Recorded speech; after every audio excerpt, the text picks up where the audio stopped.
"Your father is about to bless your brother," she said, "but you will take the blessing instead." The younger brother hesitated, but he knew the power of words, the power of a father's final decree. He and his mother moved quickly into action. Hello everyone. On this channel, I bring timeless stories to life, sharing faith, wisdom, and inspiration through engaging storytelling.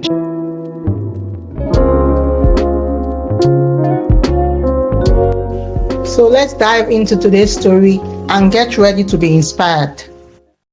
Long time ago, in a land where heritage was everything, two brothers were born on the same day, but their fate could not have been more different. The older one was a man of action, strong, wild, and a skilled hunter.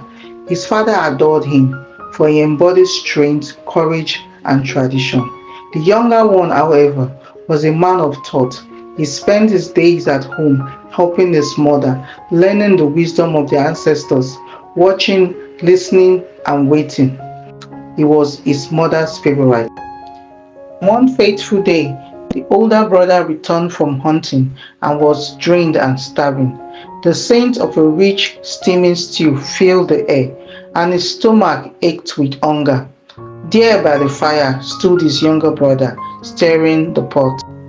"Please give me some of that food," the older brother demanded, his hunger overshadowing everything else.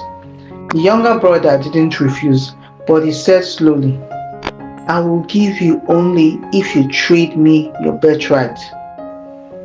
The older brother scoffed, "What good is a birthright if I starve to death?" Without thinking twice, he swore an oath and handed over something priceless, all for a simple meal.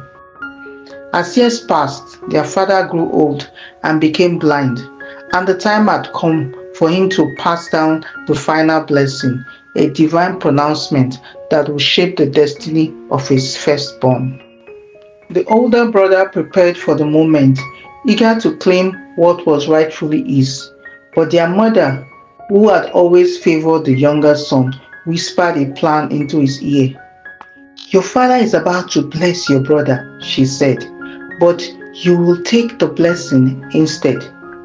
The younger brother hesitated, but he knew the power of words, the power of a father's final decree. He and his mother moved quickly into action. They prepared a meal just as their father loved it, and to complete the deception, he wrapped his ham in animal fur, making his smooth skin as rough as his brother's. He dressed in his brother's clothes, carrying the scent of the fields.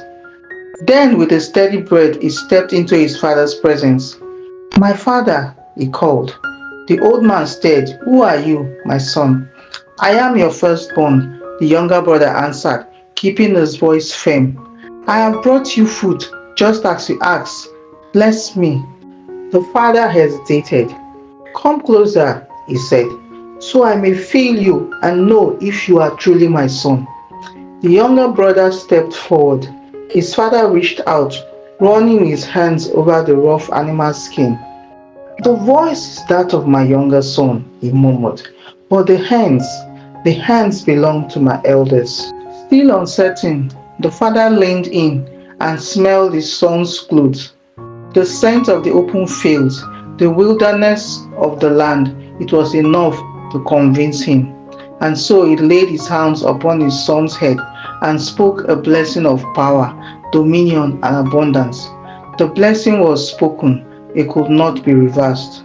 Not too long that the younger brother left, the real firstborn arrived, carrying his meal, ready for his father's words of destiny. "Father," he said eagerly, "I have brought you food.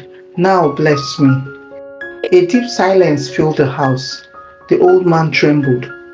"Who was it that came before you? I've already given him the blessing." The older brother let out a cry of anguish. His voice broke with rage. "Bless me too, Father. Is there nothing left for me?" But the words have been spoken. The power has been transferred. There was no going back. The older brother's sorrow twisted into fury. His eyes darkened with vengeance. When the time of mourning for our father has passed, he swore, I will find him and I will take back what is mine. Hearing of this, their mother warned his younger son, leave immediately, go far away, stay hidden until your elder brother's anger fades. And so he fled, carrying both the blessing and the weight of his own deception. The name of the younger son in this story is Jacob, and the brother he betrayed was Esau. This story is found in Genesis 25 to 27 in the Bible. What moral lessons did you learn from it? Kindly put it in the comment section. I hope you enjoyed the story. If you did, kindly subscribe to my YouTube channel, like, and share to others so that they will be inspired. Thank you.